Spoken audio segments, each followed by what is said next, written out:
Hey guys, property search, think Gladfish. I'm Alegre-Wood and this is Property Rant. So today it's a question that we get asked often and it's, why do you need my financial details? And look, the short answer of that is the reason we need that detail, and it's not just us, but it's anyone who you're exploring with, whether it be mortgage brokers, solicitors, all these things.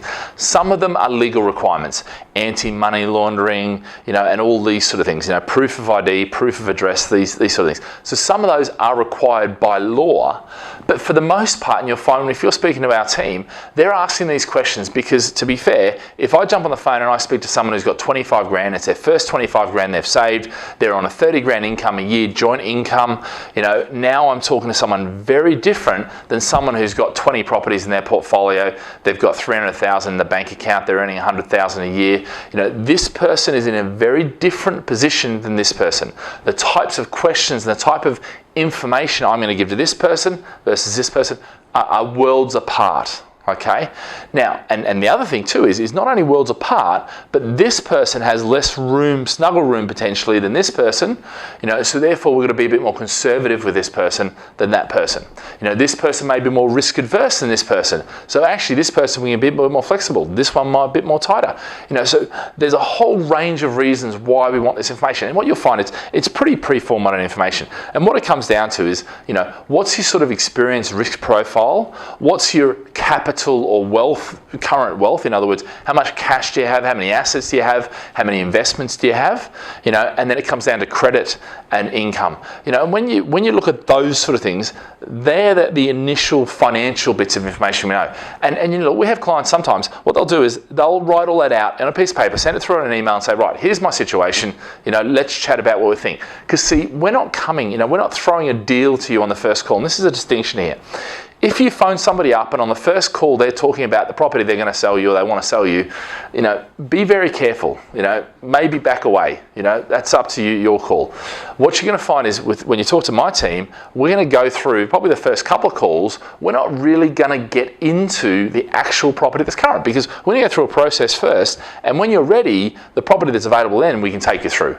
But what we can do is we can take you through example cash flows, but normally not on the first call. The first call, what we're trying to do is work out what that plan is. And we can talk about incomes and all these sort of things, but the other side of it is, what do you want to achieve? If you've got someone who's in this situation and wants to achieve this versus someone in this situation that actually just wants to achieve that, well, do you know what? That might be easier than that. That may be a long term, and we need to go into a lot of depth and a lot of things about the market and where the market's likely to go, and risk and loans of values and different mortgage products. Are we going commercial? Are we going high street? There's a whole range of concepts that we can discover before we even go, right, now we're in a position to look at investments, look at deals. Okay, so you'll find that's the real key here as to why we're asking that information. And look, in terms of security and all that, we don't sell our data, and anyone that sells data these days, really you want to be running for the hills from them because they shouldn't be. The database, the value in the database is in the relationship, not in the actual having the email address or the phone number anymore. It used to be that if you had an email address, that was great. But anyway, that's redundant. You shouldn't be selling it, and certainly we've never sold it, and we do not sell it, and I refuse to. It's something that I just don't want to do, not interested to do. Our clients are precious, if you like. So so basically with this whole thing here, what it comes down to is, yes, we want the information, because if we can get this information up front, then we can get down and dirty with the detail, all right? So it's going to save you time by giving the information up front. And look, you may want to give generalities. You may say, well, how much is my income? Your income's 67,000.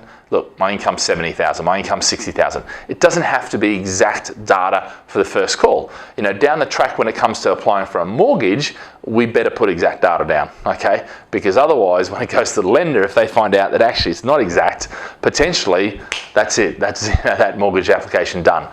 So, initially it can be more broad-based, but then we want to get more specific with the data. So I hope that gives you an understanding of why we would ask this question, why people ask for the financial data.